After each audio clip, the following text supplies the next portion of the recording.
हज़रत यूसुफ अलैहिस्सलाम पर अजी मिस्र की बीवी ने नाजायज़ इल्ज़ाम लगाया, हालांकि कसूर उसी का था। सच्चाई को दबाने के लिए हज़रत यूसुफ असद को जेल में डाल दिया गया, जबकि वो बिल्कुल बेगुनाह थे। और उस औरत ने उनसे अपनी ख्वाहिश का इजहार किया। फिर उन लोगों ने उन्हें एक मुद्दत तक कैद करने का फैसला किया।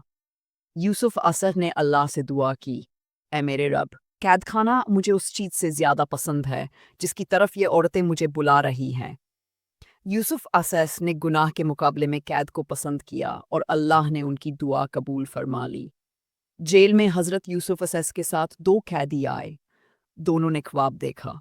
एक ने कहा, मैं देखता हूँ कि मैं बादशाह को शराब पिला रहा हूँ। दूसरे ने कहा, मैं अपने सर पर रोटी उठाए हूँ जिससे परिंदे खा रहे हैं।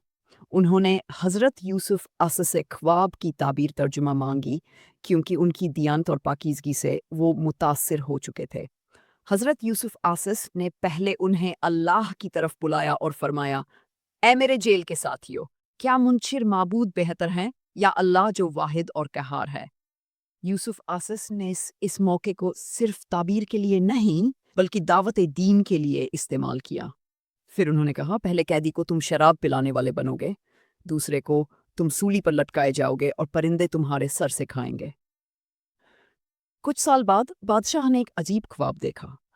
मैंने ख्वाब में 7 मोटी गायें देखीं जिन्हें 7 दुबली गायें खा रही हैं, और 7 सब्ज खुशबूदार बाल और 7 सूखे बाल भी देखे। कोई आलिम, काहिन या वजीर इस ख्वाब की ताबीर नहीं कर सका। तब वही शराब पिलाने वाला नौकर जिसे यूसुफ अस ने पहले ताबीर दी थी बोला, मैं इस ख्वाब की ताबीर ला सकता हूँ, मुझे जेल भेजे।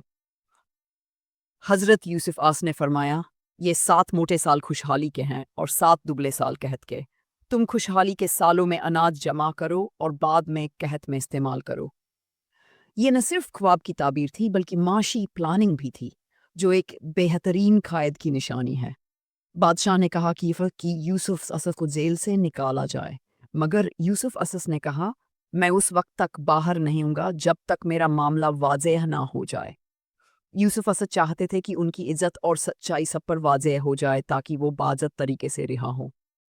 बादशाह ने उन औरतों को बुलाया जिन्होंने यूसुफ असद पर तोहमत लगाई थी। सबने इकरार किया, हमने उनमें कोई बुराई नहीं देखी। जुलेखा ने खुद कहा, मैंने यूसुफ को फुसलाने की कोशिश की थी, वो सच्चे हैं, मैं ही खताकार थी। जब यूसुफ असस बादशाह के सामने आए तो बादशाह उनकी दानिश, तकवा और इल्म से बेहद मुतासिर हुआ। आज से तुम हमारे यहाँ मुअज़्ज़िज़ और काबिल एतमाद हो। हज़रत यूसुफ आस ने फरमाया, मुझे मुल्क के खजाने पर मुकर्रर कीजिए, मैं हिफात और इंतज़ाम का माहिर हूँ।